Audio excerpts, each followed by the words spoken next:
ओगाळपुर नामक गोटे छोट गाँ थिला। सेही ग्राम प्राय समय विद्युत काट होता है।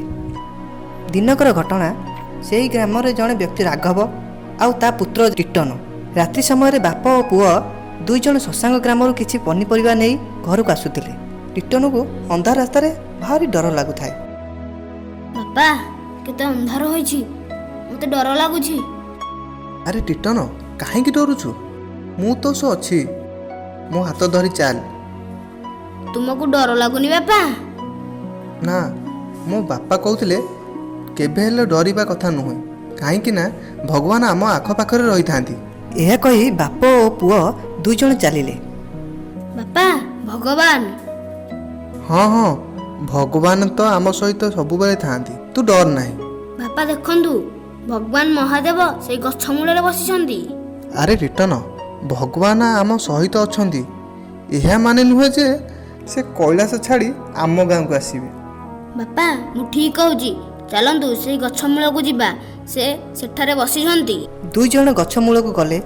सेठारे सतरे देवादिदेव महादेव विराजमान होइछंती। हाथ में त्रिशूल अच्छी। से ध्यानमग्न गछ मूल बसिछंती। बाप पुओ देखि खुशी हो गले। देवादिदेव महादेव आम गाँव में विराजमान होइछंती। प्रणाम महादेव। रिटन प्रणाम कर भगवान को। प्रणाम भगवान। दुई जन भाविले जे आमे गाँव में समस्त को जणाइबा, जेमिति कि सबु लोक महादेव को दर्शन करि परिबे। दुई जन दौड़ी दौड़ी गाँव को गले। ए राजा ए जिनू भाई माने कोठी अछ, दौड़ी आस। आम गाँव में देवादिदेव महादेव विराजमान होइछंती। बा मु जाउछि, बो को डाकी के आनुछि। हाँ हाँ जल्दी जा, आ कहबू शिवंक पई क्षीर और प्रसाद आनिबो। सबु ग्रामवासी बाहर को आसिले। सबु ग्रामवासी बाहर को आसिले। टिटन बापा को पचारिबारे लागिले। अरे कहीं रात अधर एत जोर चिल्लाइक डाकुचु, कौन भूत देखिलु कि? अरे भाई भूत नुहे, भूतंक राजा देवादिदेव महादेव विराजमान होइछंती। कौन कहूचु? चल चल चल देखी के चल। सबु ग्रामवासी गछ मूल को दौड़ी आसिले। सेठी बसिथिबा महादेव को देखिले। अरे तो सत्य महादेव विराजमान होइछंती, किंतु आखि बंद कौन पाई करछंती? कौन सोइछंती कि? अरे सोई नाहांती, ध्यानमग्न बसिछंती। तोते जणा नाही कि महादेव केते केते वर्ष पर्यंत तपस्या करिथांती। सबु स्त्री लोक माने सेठाକୁ आसंती। आउ महादेव को जणे जणे करी प्रणाम करे।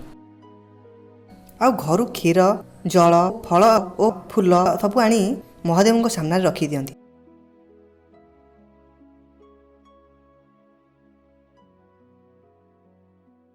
तेणु प्रभु को मागिबी, ताका मुंडरे जे इमर्जेंसी लाइटटा अछि तो गला से देई जिबे।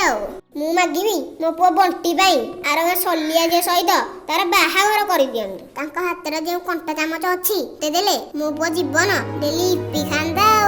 जय हो भोलानाथ। सबु ग्रामवासी माने एमिति जग्गी की बसिले। केते बेले महादेव उठिबे से माने बर मागिले। एमिति सकाळ होला। पोस्टमास्टर पोस्ट ऑफिस पहुँचिले एवं तांको कर्मचारी को पचारे, ग्राम सारा सब कोन सुनसान लागुछि? आज्ञा जाननांती कि ग्राम रे महादेव विराजमान होइछंती। गाँ मुंड कइया गछ मूले राति सारा सब ग्रामवासी माने महादेव को सेवा करूछंती। महादेव पुणी ए गाँ रे? मु जाए टिके देखि के आसे। पोस्टमास्टर कइया गछ मूल को आसिले। आ सब ग्रामवासी पचारंती, भाई माने एठी कौन करूछ? आज्ञा आसंतु भगवान को दर्शन करिवे। आसंतु आसंतु। पोस्टमास्टर गछ मूल को जाई देखंती सत्तरे देवादिदेव महादेव विराजमान होइछंती। आउ आखि बंद करी ध्यान रे बसिछंती। किंतु तांका मन रे संदेह उपजिला। तेणु से महादेव को पाखक जाई तांको उठाइबारे लागे। बहुत प्रयास करिवा पर भी से उठिले नाही। अरे भाई मते टिके क्षीर दबो कि मो महादेवଙ୍କ ऊपर ढाळीबी। क्षीर करा नहीं महादेव ऊपर ढाड़ी देले। महादेव आखि खोली देले। यह देखि सबु ग्रामवासी कहले हर हर महादेव। भगवान माता पार्वती को सांगे धोईक आसिलेनी? हाँ से पाख गली रे थिबे। देखिलो भाई माने माता पार्वती मध्य आसीछन। जय हो हर गौरी की जय। सबु लोक महादेव को पाद छुईबारे लागिले। हर हर महादेव। अरे ए कोन करूछ? भाई माने कोन पाई मो पाद छुछ? आपण आम ग्रामर विराजमान होइछंती, आमे सब धन्य हो गलु प्रभु। ହଁ କାଲି ବହୁତ ହୁଏ ଭାଙ୍ଗ ଅଧିକ ଖାଇ ଦେଇଥିଲି ଆଉ ସେଥିପାଇଁ ନିଶାରେ କିଛି ଜଣା ପଡ଼ିଲାନି ଆଉ। ପ୍ରଭୁ ଦିଅନ୍ତୁ ନା ଭାଙ୍ଗ ପ୍ରସାଦ। ଆଉ କ'ଣ ଅଛି? କାଲି ପା ସବୁ ସାଙ୍ଗମାନେ ମିଶି ଭାଙ୍ଗ ସବୁ ପିଇ ଦେଇଛୁ। ଆରେ ଭାଇ ତୁମେ କିଏ? ମହାଦେବଙ୍କ ବେଶ ଧରି ଏଠି କ'ଣ ପାଇଁ ଧ୍ୟାନ କର? ଧ୍ୟାନ? ନା ନା ନା ନା, ମୁଁ ତ ଏଇଠି ଶୋଇଥିଲି। ମୁଁ ପାଖ ଗାଁ ସନିଆ। ମହାଦେବଙ୍କ ବେଶ କ'ଣ ପାଇଁ ତୁମେ ନେଇଛ? ଏଠି ସବୁ ଲୋକ ତୁମକୁ ମହାଦେବ ବୋଲି ଭାବୁଛ। ଆରେ ନା ନା ନା ନା, ମୁଁ ମହାଦେବ ନୁହେଁ। କାଲି ମୋ ସାଙ୍ଗ ଘରେ ମହାଦେବଙ୍କ ପୂଜା ହେଉଥିଲା। ମୁଁ ଶିବ ଆଉ ମୋ ସ୍ତ୍ରୀ ପାର୍ବତୀ ହୋଇଥିଲି। କିନ୍ତୁ ପୂଜାରେ ହୋଇଥିବା ଭାଙ୍ଗ ପଣା ମୁଁ ଟିକେ ବେଶୀ ପିଇ ଦେଇଥିଲି ଆଉ ସେଥିପାଇଁ ଭାଙ୍ଗ ନିଶାରେ ମୋ ଘର କିଛି ଜଣା ପଡ଼ିଲାନି। ମୁଁ ଏବେ ଯାଉଛି। ଆରେ ତ ଭାଙ୍ଗ ନିଶାରେ ବିଚରା ଗ୍ରାମବାସୀ ଲୋକ ସବୁ ଫସିଗଲେ। ଯା ଭାଇ ଯା, ତୁ ଘରକୁ ଯା। ମୋତେ କ୍ଷମା କରିଦିଅ, ମୋ ସକାଶେ ଆପଣମାନେ ହଇରାଣ ହୋଇଗଲେ। ଆରେ ଭାଇ ତମର କିଛି ଭୁଲ ନାହିଁ ମ, ଆମେମାନେ କିଛି ନ ବିଚାର କରି ବିଶ୍ୱାସ କରିଗଲୁ। ଭୁଲ ତ ମୋର। ମୁଁ ଯଦି ତୁମକୁ ଉଠେଇ ନଥାନ୍ତି ଆଜି ଏ ଗ୍ରାମବାସୀମାନେ ହଇରାଣ ହୋଇନଥାନ୍ତେ। ମୁଁ ସମସ୍ତଙ୍କୁ କ୍ଷମା ମାଗୁଛି।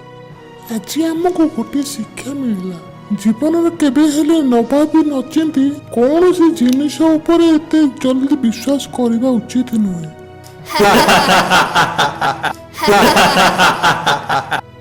ଆପଣ ଠିକ୍ କହିଲେ। ଆଗକୁ ଆମେ ଏହା ପ୍ରତି ଧ୍ୟାନ ଦେବୁ।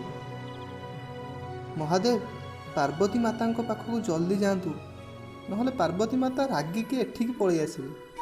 ସନିଆ ଦୌଡ଼ିବାରେ ଲାଗିଲା ଏବଂ ସବୁ ଗ୍ରାମବାସୀ ହସିବାରେ ଲାଗିଲେ।